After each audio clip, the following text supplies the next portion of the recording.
ಬರ್ತಾರೆ ಸಾರ್. ಯಾರು ಬರ್ತಾರೆ? ಆರುಮುಖ ನಾನೇ ಬರ್ತೀನಿ. ದುಡ್ಡು ಕೊಡು ಅಂತ ನಾನೇ ಕೇಳ್ತೀನಿ.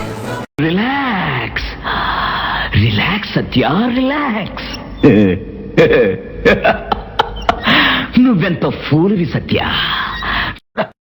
ಪ್ರಮೋಷನ್ ಕೊಟ್ಟಿರೋದು ನಿನ್ ಡಿಪಾರ್ಟ್ಮೆಂಟ್, ಆದ್ರೆ ಮಾಗಡಿ ರೋಡ್ಗೆ ಪೋಸ್ಟಿಂಗ್ ಆಗ್ತಿತ್ತು ನಾನು ಬೆಂಗಳೂರಿನಲ್ಲಿ ಗುಡುಗಿದ್ರೆ ಉಡುಪಿ ಮಂಗಳೂರು ಹಾರ್ಬರ್ ನಡುಗೋಗುತ್ತೆ. ಕೈ ಎತ್ತಿಸ್ತ ಅಡ್ಡ ಅಂದ್ರೆ ರಿಯಲ್ ಎಸ್ಟೇಟ್ ಎಗುರೋಗುತ್ತೆ. ಇದು ಆರುಮುಖ ಕೊಟ್ಟೆ ಕಣೋ. ಇದಿರಿ ಹೌಸ್ ಯುವರ್ ಲೈಫ್? ಕ್ಷೇಮವೇ, ಕುಶಲವೇ? ಬನ್ನಿ. ಇದೇ ನನ್ನ ಗುರಿ, ಇದೇ ನನ್ನ ಮಂತ್ರ, ಇದೇ ನನ್ನ ಪ್ರತಿಜ್ಞೆ. ಬಾರೆ ನನ್ನ ಸ್ಮೆಲ್ಲೇ ಆಗೋದಿಲ್ಲಪ್ಪ. ಅಭ್ಯಾಸ ಆಗತ್ತೆ. ಹಾಗಂತೀರ ಅತ್ಯಮ್ಮನವ್ರೆ? ಸೇರೋಣ ಬಿಡಿ. ಹೊಂಚು ಹಾಕಿ ಸಂಚು ಮಾಡಿ ವಂಚನೆಯಿಂದ ನಮ್ಮ ರಾಜ್ಯವನ್ನು ಕಬಳಿಸಿ ಮೆರೆಯುತ್ತಿರುವ ಶಿವಸ್ಕಂದ ವರ್ಮ. ನಾವು ಕದಂಬರು, ಕನ್ನಡ ತಾಯಿಯ ಮಡಿಲಲ್ಲಿ ಬೆಳೆದ ಮಕ್ಕಳು. ಕನ್ನಡಿಗರ ಧರ್ಮ, ಕನ್ನಡಿಗರ ನೀತಿ, ಕನ್ನಡಿಗರ ಸಂಸ್ಕೃತಿ ನಮ್ಮ ರಕ್ತದ ನರ ನಾಡಿಗಳಲ್ಲೂ ಹರಿದಾಡುತ್ತಿದೆ.